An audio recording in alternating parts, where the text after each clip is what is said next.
Hi, my name is Tashima and welcome back to my channel. So today I wanted to film my first labor and delivery story. I've kind of been procrastinating on making this video just because it's a little triggering to me still, even though it was almost 4 years ago. But I want to share and hopefully my story will help somebody else. So I have to go all the way back to my 20-week appointment. That was my anatomy scan. And so I had my 20-week anatomy scan, to check for the baby's growth. That's where they check the baby's bones and, like their estimated weight and all of that stuff. So I had that, and that's when my doctors first noticed that my baby was small for my gestational age, which was at that point, it's like about 5 months. So then they had me do a follow-up. I think it was probably 4 weeks later. I had to do a follow-up, and my baby was still consistently measuring small. So from that point on until the end of my pregnancy, I had growth scans every 4 weeks. And then I also had the biophysical profile, the BPP, which is where they check the baby's growth as well. And it also is an NST, so that's a non-stress test. So I had those pretty much at least once a month, and towards the end of my pregnancy, I was going to the hospital 2 times a week for both of those. So that was when I was diagnosed with IUGR, which is intrauterine growth restriction, because my baby was not the size that she was supposed to be for 20 weeks and on. She just consistently stayed small throughout the whole rest of my pregnancy. My 32-week appointment with my prenatal appointment, I had protein in my urine. And I'm not even sure if they had mentioned it. I would just remember reading my visit notes afterwards, the summary, and I had protein in my urine. So that was the first sign that something was wrong. And it was +1, but during pregnancy, they don't want to see any protein in your urine because it could mean that you have some issues somewhere. My blood pressure was also elevated at that appointment as well. So I remember my doctor just saying that they was going to keep an eye on everything. But at that point, there was no need to worry. So fast forward to that Sunday at church, which I believe was the 22nd, January 22nd. I just remember waking up feeling like really bad. Like it was hard to get out of bed. I just didn't feel myself. Like I felt disoriented. But I remember going to church and, actually getting dressed that morning, and none of my shoes fit. Like none of my shoes fit on my feet. I was crying. I was hysterical. I was like, my shoes don't fit. So I was just a hot mess. But I went to church. I just pretty much sat down the whole time, made it through service. When I went home, I noticed that my feet were like really swollen, like really badly swollen. It hurt to walk at that point. So I just stayed in the bed and rested. But I was working at the time. So the next day, I still went to work. Like I took my blood pressure that night, and it was kind of still elevated, like at my last doctor's appointment. But I was like, that's okay. I know I'm going to the hospital soon for my weekly test. I just ride it out. So I went to work on Monday. I made it through the work day. I came home and I rested.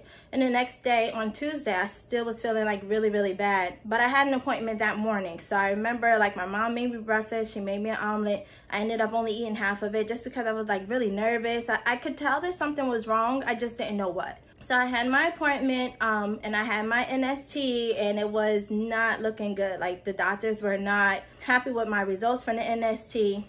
We tried to get the baby to move around, but it wasn't that great. So they said, okay, go over to ultrasound and have an ultrasound. So I had the BPP, and that wasn't looking good either. So it was like inconclusive. At that point, the baby's doing like their practice breathing, and the baby wasn't really doing that as much. The baby kind of was like still, like some movements here and there, but not what they wanted to see. So I remember they took my blood pressure, and it was high. At this point, it was like 140/90.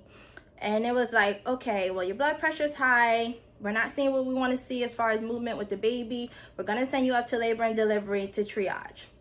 So I was like, oh my gosh, what's going on? It just came in for a regular, regular ultrasound and maternal fetal medicine at the hospital. And they was like, go right upstairs. So, okay, now I'm nervous and I'm scared. I went upstairs and I was in triage.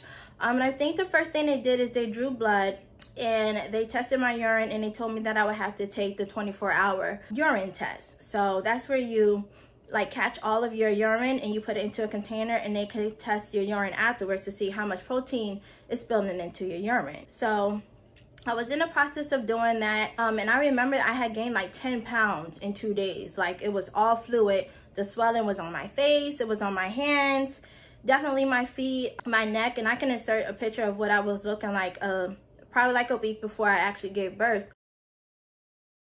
But that was January 24th, and I was 33 weeks pregnant in 2 days at that point. Yeah.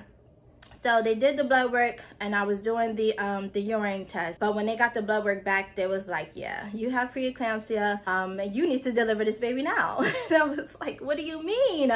She's not due until March. So her due date was March 14th, and it was like, it was so scary. It was just like, I just came in for a regular, you know, a regular checkup, you know, just a routine. We do this. I knew she was small, but I didn't know, you know, I didn't expect anything else. I just was like, okay, I'm going to carry this baby full term. So like, no, you're gonna have this baby today. So we're gonna start the induction. So they gave me a steroid shot in my thigh. I think they started with my left thigh. And then I think 12 hours later, I got a steroid shot in my right thigh, because they already knew that the baby was gonna be premature, like very premature. So the steroid shots were to help develop her lungs a little bit, to get that surfactant going so that they wouldn't collapse after she was born, you know, because that's not really something that babies develop until later into pregnancy. And I was really gonna be delivering early at 33 weeks. So at first I thought I would have some time, like, to stay in the hospital, maybe to, you know, get my blood pressure under control. But once the blood test came back, and the protein in the urine and the high blood pressure, all three of those together, they called it for preeclampsia, and I had to deliver the baby. So they started the induction process with Cervidil. And Cervidil oh goodness. So Cervidil is a cervix ripener, and it's supposed to soften the cervix a little bit. That was the most painful experience of the whole induction process. It was extremely painful because it was like a shoestring. So imagine them trying to put a shoestring in your vagina. Yeah, that's what it was like. And it hurt so bad. It probably was over in like 5 minutes, but it really was painful. So that was inserted, and I had that in for 12 hours. That also started the Pitocin, and I was put on magnesium. So all three of those things, and the laboring process was really, it was really bad for me. Like, the contractions weren't bad. Yeah, like, as far as pain on a scale of 1 to 10, I would say they're like a 4. They weren't bad at all. Very tolerable. I mean, I did have to like stop talking when I had those contractions and just like close my eyes and kind of focus, but they weren't painful. Like, I wouldn't even say painful, just a little annoying. And I had those, I had the contractions. The Pitocin was to get things kind of going as far as the strength of the contractions. The magnesium was so that I wouldn't have any seizures while I was laboring and giving birth. So I had the Cervidil for 12 hours. And the magnesium made me like really hot and warm on the inside. It just completely put me out of it, honestly. Like, a lot of my delivery is hard to remember. Like, I felt groggy. The magnesium made my eyes hurt. It was like very weird. Like, I couldn't focus on things. It hurt to focus. So I just had my eyes closed most of the time and just, you know, tried to wait it out, ride it out, the contractions and whatnot. But the magnesium was really hard. It made me feel heavy. It made me feel hot. And it gave me nausea. So I was throwing up the entire time. Like, at first I was embarrassed to be throwing up, you know, but there was nothing I could do about it. They did offer me anti-nausea medicine, but I didn't want that. I mean, I already had the IV going. I already had the magnesium, and I had really wanted this natural birth and natural labor. And now it just seemed like my whole birth plan and everything was derailed. So I was really upset about it, but I was like, this is what's best for me. This is what's best for the baby. So this is what I have to do. Okay, so I had the magnesium. So of course I was in a bed. I was bed bound. I couldn't get up. I couldn't go to the bathroom. I had a catheter as well. And I also had like little cuffs on my feet, kind of like blood pressure cuffs that they do on your arm. So those were on my feet, and they pulsated like probably every 30 seconds or so.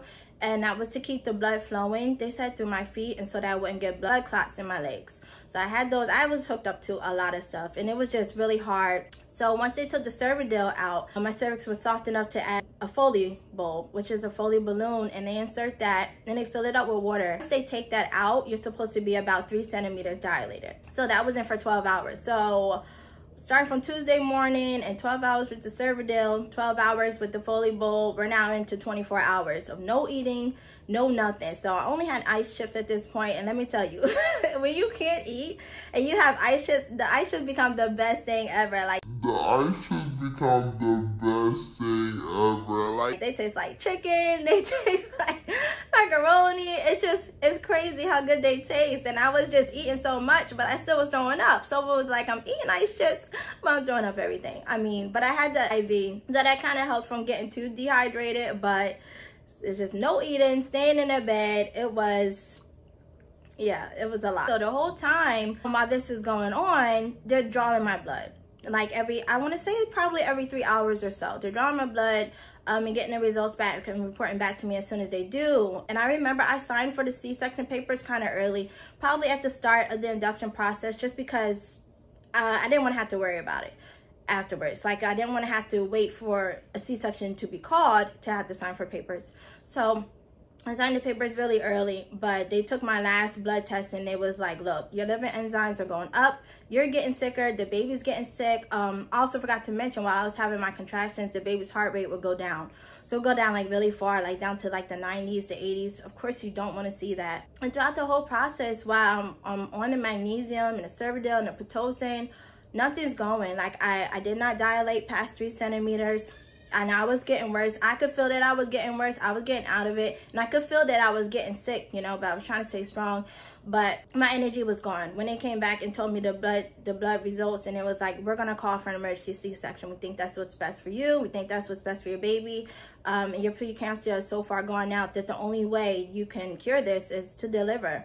And so that's what happened with preeclampsia. It comes on suddenly, and the only cure is delivery. So I didn't even fight it at that point, honestly. I was like, okay. You know, I was at peace with the decision to have a C-section because I had no energy. I knew I couldn't push her out. And I knew that if I was only at 3 centimeters and I already felt like I had no energy, there's no way I could push this baby out. And she was so small, so I was worried about that. And her heart rate kept going down. So I was scared, I was nervous, but I was like, okay. So they called for the C-section. They got me over there pretty fast. I was just thinking I was going to die. Like, I thought, this is it. I'm going to die. I'm going to die. Like, yeah, so that was hard for me. And I remember just praying. I was just praying, like, let the baby live, like, let her be okay. Well, actually, I didn't know if it was going to be a girl or a boy. I was team green the whole time, so I didn't want to know the gender. I didn't know what the baby was. I was just, like, praying for me, praying for the baby. But I thought I was going to die. Like, that's just how out of it I was. I couldn't think. I couldn't focus. I couldn't think past the second. Yeah. I thought my life was over. So they wheeled me down for the C-section. I remember I had to sit up. And I was like hunched over. There was a nurse in front of me. She had my arm and she had my shoulder hunching me over. So I was in the right position for a spinal tap. And I just remember like her smell, like she smelled so good. And in that moment, it was comforting because my mom couldn't be there while I was getting the spinal tap. So I was scared and nervous because I was alone. But she smelled so good and I was like, well, if I can't have my mom, this is the next best thing. I just leaned into her. I just smelled her perfume and they gave me the spinal tap and it was okay with me. Like, it did not hurt at all. It felt like maybe a slight pinch, if that. And it was instant. Like, I felt okay. Like, it was great. And then they laid me down, but I remember I was still feeling nauseous at this point. So I told the doctor, look, I'm still feeling nauseous and all I can think about is they're gonna lay me down and I'm gonna throw up or I'm gonna asphyxiate because I still feel like I have to throw up. There's nothing in my stomach, but, you know, I still was throwing up. So they gave me anti-nausea medicine through my IV, and it worked instantly. So I was so happy about that. So they laid me down, and they stretched my arms out, and they pinned me down. I didn't know they was going to do that, so that made me a little nervous, too. But that was fine. And I remember they set up everything. I couldn't see, and I didn't want to, so that was okay with me. And then the doctor kind of, like, poked around on my stomach and asked me if I could feel, like, in different areas. And I was like, no, I can't. But I remember I could like still move my feet. Like I could still wiggle my toes and realize that I was wiggling my toes. So all that was done. They made sure that that the spinal tap had worked. And then they proceeded with the C-section. So they took the baby out, and she came out screaming instantly. I knew when she was out. Like, they didn't have to tell me because she was screaming. It was so funny. I'll never forget that sound. And it was like, it's a girl. And I was like, nah, no, it's not. Because the whole time I didn't know what the baby was. I thought it was a boy. So my family thought that the baby was a boy, except for one sister, except for Tanasia. She was like, no, it's a girl. And a coworker. So they thought it was a girl. I was like, no, y'all wrong. But it was a girl, and I was so excited because I wanted a girl, and I really loved her name. I really wanted to use it. So I was like, yes, it's a girl. But after that, it's kind of hard to remember what happened after that. So they took her out. Of course, she was small. So they put her on a CPAP, but she didn't need it, which was excellent. So her lungs and the steroid shots that they gave me in my thighs, those worked. And they took her straight to the special care nursery, which is the NICU at the hospital I was at. And then after her birth, they sewed me up and everything like that. Like, I could still feel the tugging, I could still feel those sensations, but I didn't feel pain or anything. So that still worked. So she was born January 26, 2017 at 3:50 p.m. and she only weighed 2 pounds and 11 ounces. But she was due March 14th. So she was 3 weeks early, and she was 15 inches and 3/4. So she went straight to the special care nursery. I still had to do the magnesium for a whole 24 hours after I gave birth. So I was on magnesium for probably about 3 days total, because the induction process took about 2 days. And then I was on the magnesium after the birth too. So I was on that for a really long time. I also remember that, so I was on the magnesium. They sent me back to labor and delivery for the 24 hours after birth for the magnesium. Since I had the IV and all that for so long, my vein blew in my hand. I believe it was this hand. So was this hand. Like, what's up with that? But my vein blew in my hand, so they had to find another vein to start an IV so I can continue to get the magnesium after birth. But by this point, my veins were dry, like bone dry. You could hardly see them. They had doctors and nurses coming in. They were poking me everywhere on my 2 hands, probably like 5-7 times. They just couldn't get anything. And I remember one doctor came in. Oh, he made me so mad. He came in and he was like, well, if we can't get her, we're going to have to put it in her neck or in her feet. And I'm looking like, you about to do what? Like, it was so crazy. And I was out of it. But at this point, I'm getting scared. Like, ain't nobody about to stick nothing in my neck. So I don't know. But I remember one NICU nurse came in. And she was such a sweetheart. She was like, look, I'm only going to stick you one time. If I can't find the vein, I'm not even going to stick you at all. So she looked all around. She looked at my hand. I believe she ended up having to put it in my other hand. But she got it right away. She got it just like that. She was perfect. But, you know, they're trained for smaller veins because they're trained.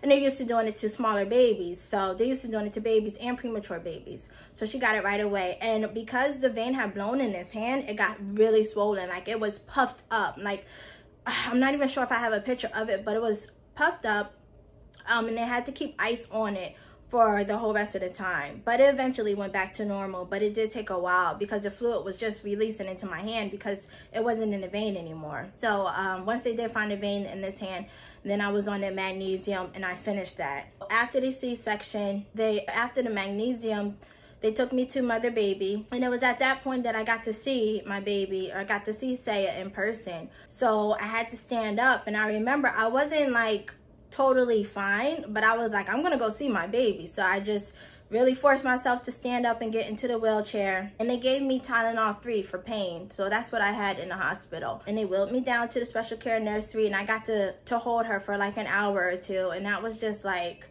that was so great, you know, to see her again, because I barely got to see her after the C-section. Like, they showed her to me, but I was so out of it. It was just like, it was kind of like I hadn't even seen her at all. But, you know, I saw her for the first time, and she was so small, and she had all this stuff hooked up to her. And that was really hard, but to just have her in my arms and to hold her and know that we had both made it. To know that we had both made it. It was really special to me, so yeah, that is my labor and delivery story. I try not to get emotional, but we did make that experience, and it was really hard going through that. And then, of course, after, she was in the NICU, so for a really long time. So that would be my next video, which is my NICU experience, you know, how I made it through that, how she eventually finally did get to come home. So keep a lookout for that. That'll be my next video. And then I'll also detail my next 2 births, which were VBACs. I was able to have a successful VBAC, epidural free, so be on the lookout for that. Thank you so much for watching today. And remember to let your story be your power. I'll see you in my next video. Bye.